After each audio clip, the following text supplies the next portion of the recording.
আচ্ছা মাস্টার বাবু, আপনি এই স্কুলে কত বছর ধরে আছেন? আপনাদের দোয়াই ও ভালোবাসায় এই প্রতিষ্ঠানে আমি 17 বছর ধরে আছি। আপনাদের এই স্কুলে যারা শিক্ষক আছে এরা কি ভালো করে পড়াতে পারে? না মানে কথিত আছে যে প্রাইভেট ম্যাম কি পড়াতে পারে? স্যার এটা একটা কথা না। আলহামদুলিল্লাহ আমার 3টে কোচিং সেন্টার আছে। কোচিং সেন্টার 300 জন ছাত্রছাত্রী আছে। এই উপজেলার টিউন হিসেবে যতদিন আছি আপনাদের এই কোচিং ব্যবসাটা বন্ধ করতে হবে। আপনি কেন কোচিং সেন্টার বন্ধ করতে চাচ্ছেন? আপনাদের এই কোচিং ব্যবসার কারণে স্কুলের ছেলে পেলে ঠিক মতন পড়তে পারে না। কোচিং সেন্টার বন্ধ করে দিলে ছেলে মেয়ে পাশ করবে কিভাবে? ঠিক মতন আপনারা তাদেরকে গাইড করেন না, ওই কোচিং এর টাকা বেশি পান, যার কারণে আপনারা কোচিং এর প্রতি আকর্ষণ বেশি করেন। আর এই 300 জন ছাত্রছাত্রী সবাই মেধাবী, সবাই প্রথম হয়। আমি কনফিউশনে পড়ে যাই যে কাকে আমি প্রথম দেবো।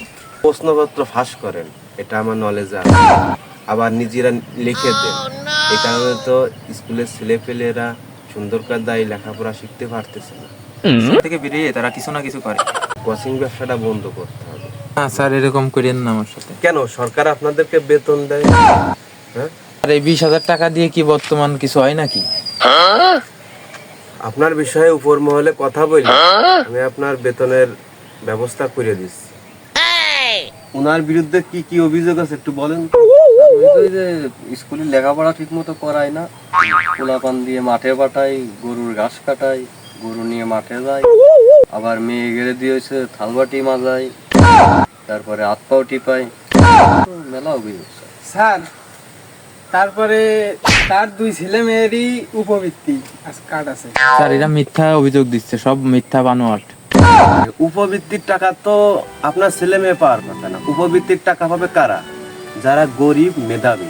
সরকার তো গরিব মেধাবী যারা, এদের জন্য উপবৃত্তির চালুটা করছে, যাতে কোনো ছেলে পেলে লেখার থেকে বঞ্চিত না হয়। আপনি এটা কি করছেন? বাজারে আমার 5 তলা ফাউন্ডেশন আছে, 4 তলা কমপ্লিট স্যার, আর 1 তলা বাকি আছে। এটা আমার স্বপ্ন। আপনার বিরুদ্ধে উপর মহলে কথা বলতেছে। আর বাজারে এসব এখনো কমপ্লিট হয় নাই, এই আশাটা আমার পূর্ণ করতে দেন। আমার চাকরিটা এখন খাইন না। আপনারে রিটায়ার্ড করাই দেবো।